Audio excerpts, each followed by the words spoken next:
Assalamualaikum warahmatullahi wabarakatuh. Kami dari kelompok 4 akan mempresentasikan hasil diskusi kami mengenai analisis segmentasi pasar dan persaingan. Sebelumnya, perkenalkan anggota kami ada Wulan Lailatul Aidah, NPM 190040. Saya sendiri Danur Setiati, NPM 190048, Mahmudah Tunisa 190052, dan Abrianti Kusuma Wardani 190058. Nah, berikut video penjelasan dari kelompok kami. Selamat menonton! Menurut Philip Kotler, yang dimaksud dengan segmentasi pasar adalah suatu usaha untuk meningkatkan ketepatan pemasaran perusahaan. Segmen pasar itu sendiri terdiri dari kelompok besar yang dapat diidentifikasikan dalam sebuah pasar dengan keinginan, daya beli, lokal geografis, perilaku pembelian, dan kebiasaan pembelian yang serupa. Sedangkan menurut Nugroho Jestiadi, segmentasi pasar itu adalah sekelompok pembeli yang memiliki karakteristik yang sama dan memberikan respon yang sama terhadap aktivitas pemasaran. Terdapat beberapa jenis segmentasi, diantaranya yaitu segmentasi demografis. Segmentasi demografis melihat beberapa aspek seperti jenis kelamin, usia, pendidikan, pekerjaan, status menikah, dan lainnya. Jenis segmentasi ini sering diterapkan perusahaan dalam menentukan strategi pemasaran bagi produk atau jasa yang mereka tawarkan. Yang kedua adalah segmentasi geografis. Dalam segmentasi geografis, mengelompokkan targetnya berdasarkan aspek lokasi. Sebagai contoh yaitu tempat tinggal calon konsumennya. Jenis segmentasi ini bisa dipertimbangkan karena kebutuhan dan kegunaan suatu produk atau jasa akan berbeda tergantung pada cuaca, keadaan tanah, dan lokasinya. Yang ketiga ada segmentasi perilaku. Penempatan segmentasi ini akan membantu kita mengetahui bagaimana tingkah laku dari seseorang konsumen terhadap sebuah bisnis. Yang terakhir ada segmentasi psikografis. Sedikit berbeda dengan ketiga jenis yang saya jelaskan, segmentasi psikografis ini melibatkan aspek psikologis dari calon pelanggan. Biasanya proses penyesuaian segmentasi ini akan sedikit lebih rumit.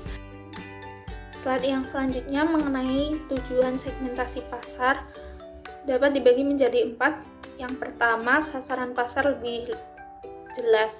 Salah satu alasan dilakukannya segmentasi pasar adalah karena pasar bersifat heterogen. Segmentasi pasar akan memunculkan kelompok-kelompok kecil yang memiliki kesamaan atau homogenitas dan akan mempermudah perusahaan dan menyusun strategi bisnis. Hal tersebut juga akan memudahkan proses penentuan marketing mix, sehingga desain produk dan strategi pemasaran bisa bekerja lebih efektif. Yang kedua, perkembangan bisnis. Melakukan segmentasi pasar juga dapat membantu dalam mengembangkan perusahaan tersebut. Secara tidak langsung, perusahaan akan lebih mengetahui mengenai target konsumen dan pesaing atau kompetitor mereka. Perusahaan juga akan lebih mudah mengetahui peluang apa yang bisa diambil. Kemudian perusahaan tersebut juga bisa mengatur strategi bisnis yang tepat untuk perkembangan mereka di masa yang akan datang. Yang ketiga, strategi komunikasi lebih efektif. Dengan homogenitas yang muncul berarti sebuah perusahaan akan lebih mudah mengetahui seluk-beluk target pasar mereka, sehingga strategi komunikasi yang dilakukan juga akan lebih efektif. Yang terakhir, evaluasi dan perencanaan bisnis. Segmentasi pasar juga ditunjukkan sebagai bahan evaluasi ataupun perencanaan perusahaan.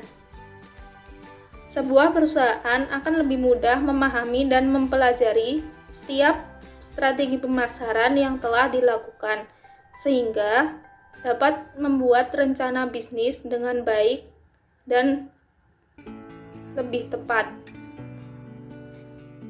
Slide yang berikutnya mengenai manfaat segmentasi pasar. Yang pertama ada ide pemasaran suatu perusahaan lebih terarah. Yang kedua, membantu perusahaan dalam mengatur produk. Yang ketiga, membantu perusahaan dalam mendapatkan pasar segmentasi. Yang keempat, memudahkan perusahaan untuk mengatur budget. Yang kelima, meningkatkan daya tarik konsumen. Dan yang terakhir, memperoleh posisi yang menguntungkan. Prosedur segmentasi pasar. Yang pertama, tahap survei. Pada tahap ini, riset harus melakukan wawancara untuk mencari penjelasan dan membentuk kelompok fokus untuk mendapatkan pemahaman atas motivasi, sikap, dan perilaku konsumen. Selanjutnya, riset menyiapkan kuesioner dalam rangka untuk mengumpulkan data mengenai atribut yang dibutuhkan. Yang kedua, tahap analisis riset menerapkan analisis faktor terhadap data untuk membuang variabel-variabel yang berkolerasi tinggi. Kemudian riset menerapkan analisis kelompok untuk menghasilkan jumlah segmen yang berbeda-beda secara maksimum. Yang ketiga, tahap pembentukan masing-masing kelompok dibentuk berdasarkan perbedaan sikap, perilaku, demografi, psikografis, dan pola media. Masing-masing segmen dapat diberi nama berdasarkan sifat-sifat dominan yang ada pada kelompok tersebut. Pola segmentasi. Segmen pasar dapat diketahui dengan banyak cara, salah satunya dengan segmentasi preferensi.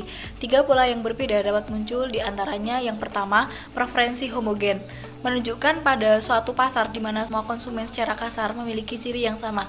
Yang kedua yaitu preferensi tersebar. Pada kasus ekstrim, preferensi konsumen mungkin tersebar di semua bidang, yang menunjukkan bahwa pasar yang sangat beragam.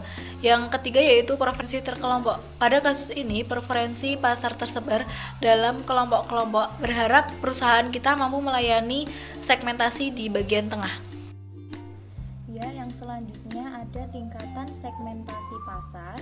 Yang pertama ada pemasaran segmen, yaitu memisahkan segmen-segmen yang membentuk suatu pasar dan mengadaptasi tawaran supaya sesuai dengan kebutuhan satu atau lebih segmen. Yang kedua yaitu pemasaran relung, merupakan pemasaran yang memfokuskan diri pada subsegmen atau peluang pasar yang memiliki sejumlah ciri bawaan yang khas yang memungkinkan mencari kombinasi sejumlah manfaat yang khusus. Kemudian selanjutnya ada pemasaran lokal, adalah perencanaan merek dan promosi supaya sesuai dengan kebutuhan dan keinginan kelompok-kelompok pelanggan, baik dari lokal, kota, pemukiman, bahkan toko-toko yang spesifik. Kemudian yang keempat yaitu pemasaran individual. Di sini pemasaran individual adalah perencanaan produk atau rancangan suatu produk dan program pemasaran supaya sesuai dengan kebutuhan dan referensi pelanggan individual. Selanjutnya ada faktor penentu segmentasi pasar. Yang pertama yaitu sumber daya organisasi. Dalam memilih segmen, maka perlu diperhatikan sumber daya yang digunakan, karena semakin banyak memilih segmen, maka semakin banyak juga biaya yang akan dikeluarkan. Dan yang kedua yaitu tipe produk. Ada produk yang disebut dengan high differentiated product yang menggunakan strategi differentiated atau concentrated marketing, karena pada produk tersebut mudah untuk menciptakan keunikan pembeda dari produk satu dengan produk yang lainnya. Ada juga untuk yang kedua yaitu low differentiated product. Strategi yang digunakan yaitu undifferentiated marketing, karena produk jenis ini sulit untuk dikembangkan keunikannya. Selanjutnya yang ketiga yaitu tahap daur ulang produk. Produk memiliki siklusnya masing-masing yang dimulai dengan tahap perkenalan pasar, pertumbuhan, dewasa, dan penurunan. Pada masa perkenalan dapat diterapkan pemasaran serba sama. Pada masa pertumbuhan, produk semakin dapat diterima dan pasar mulai menginginkan variasi produk, maka dapat diterapkan pemasaran serba aneka. Pada masa dewasa, persaingan sudah mencapai titik maksimal dan seluruh segmen sudah terisi, maka organisasi mulai mencapai segmen-segmen yang belum dilayani secara maksimal oleh pesaing, sehingga pemasarannya dapat diterapkan dengan pemasaran terkonsentrasi. Kemudian pada masa penurunan, organisasi perlu membatasi investasi, memperkecil biaya pemasaran, serta memusatkan sumber daya pada produk dan segmen yang lebih menguntungkan, dan pemasaran terkonsentrasi untuk mencapai sesuatu yang diterapkan. Kemudian yang keempat yaitu strategi bersaing dan strategi persaingan organisasi. Nah, untuk memilih strategi yang mana yang akan diterapkan oleh organisasi, maka perlu memperhatikan juga strategi yang diterapkan oleh pesaing dan strategi bersaingnya. yang dipilih oleh organisasi tersebut. Pilihan strateginya bisa berhadapan langsung atau menghindar. Jika berhadapan langsung, maka organisasi akan memilih segmen yang dimasuki oleh pesaing.